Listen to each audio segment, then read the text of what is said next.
रावण के पास आते ही क्यों घास का तिनका उठा लेती थी माता सीता? आइए इस वीडियो के माध्यम से जानते हैं। रामायण में एक घास के तिनके का भी रहस्य है।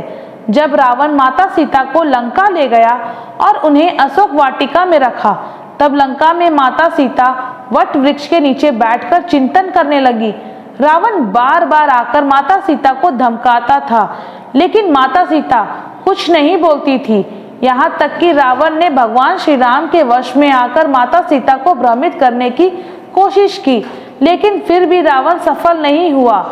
थक हार कर जब रावण अपने शयन कक्ष में गया तो मंदोदरी ने उनसे कहा, आप तो राम के वेश धारण करके गए थे, फिर क्या हुआ? रावण बोला, जब मैं राम का रूप लेकर सीता के पास गया तो सीता मुझे नजर ही नहीं आ रही थी। रावण अपनी समस्त ताकत लगा चुका था, लेकिन जिस जगत में जननी माँ को आज तक कोई समझ नहीं सका, उन्हें रावण भी कैसे समझ पाता?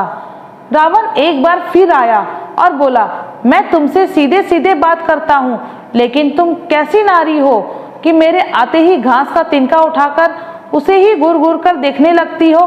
क्या घास का तिनका तुम्हें राम से भी ज्यादा प्यारा है? रावण के इस प्रश्न को सुनकर माता सीता बिल्कुल चुप हो गई और उनकी आंखों से आंसुओं की धार बह पड़ी।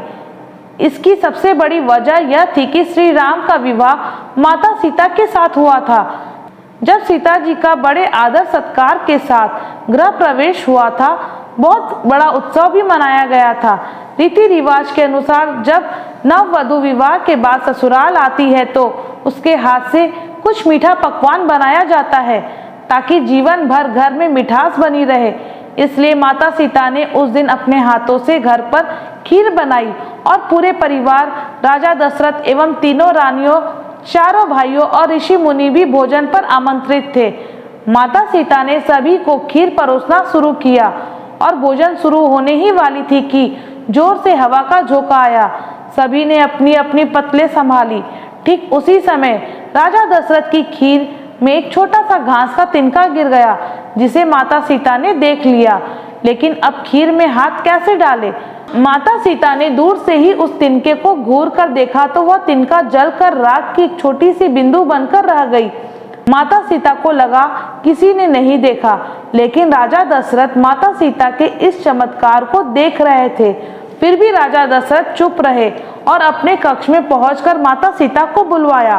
फिर उन्होंने सीता जी से कहा कि मैंने आज भोजन के समय आपके चमत्कार को देख लिया था।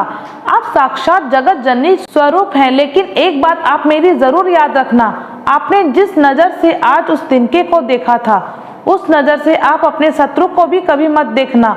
इसलिए माता सीता के सामने जब भी रावण आता था तो माता सीता घास के तिनके को उठाकर राजा दशरथ जी की बात याद कर लेती थी। माता सीता चाहती तो रावण को उस जगह पर ही जलाकर राख कर सकती थी, लेकिन राजा दशरथ को दिए वचन एवं भगवान श्री राम को रावण वध का श्रेय दिलाने हेतु माता सीता हमेशा शांत ही रही। यदि आपको हमारी वीडियो अच्छी लगी तो हमारी वीडियो को लाइक, शेयर एंड सब्सक्राइब जरूर करें। शिव की शक्ति एंड ब्लॉग। धन्यवाद।